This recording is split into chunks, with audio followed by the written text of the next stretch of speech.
क्या तुम्हें पता है कि टैक्स के 2 प्रकार होते हैं? एक होता है डायरेक्ट टैक्स और एक होता है इनडायरेक्ट टैक्स। अब डायरेक्ट टैक्स से तुम्हें समझ में आ जाना चाहिए कि डायरेक्ट टैक्स उसको कहते हैं जिसमें तुम गवर्नमेंट को खुद टैक्स जमा करते हो।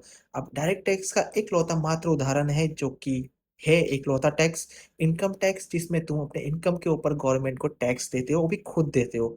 तो इसे डायरेक्ट टैक्स में कहा जाता है। अब इनडायरेक्ट टैक्स का मतलब ये हो जाता है कि तुम खुद वो टैक्स ना देके किसी के द्वारा उस टैक्स को दे रहे हो। अब जीता जागता एग्जांपल दूं तो ये जीएसटी है। अब इसमें बहुत सारे टैक्सेस आते हैं लेकिन मैं तुम्हें जीएसटी के बारे में बताता हूँ। अब होता ये है कि तुम किसी से कुछ सामान खरीदते हो किसी दुकानदार से। अब तुम उसके ऊपर इसको जीएसटी देते हो, लेकिन वो जीएसटी तुम उस दुकान वाले को देते हो ना कि गवर्नमेंट को। अब वो गवर्नमेंट दुकान वाला उस जीएसटी को गवर्नमेंट को जमा करता है, तो ये इनडायरेक्टली होता है सब कुछ, तो इसे इनडायरेक्ट टैक्स कहते हैं। और तुम्हारी जानकारी के लिए सबसे बड़ी बात बताऊं, सबसे ज्यादा लोग इनकम टैक्स भरते हैं लेकिन सबसे ज्यादा इनकम कहाँ से गवर्नमेंट को होती है पता है? इनडायरेक्ट टैक्स में से।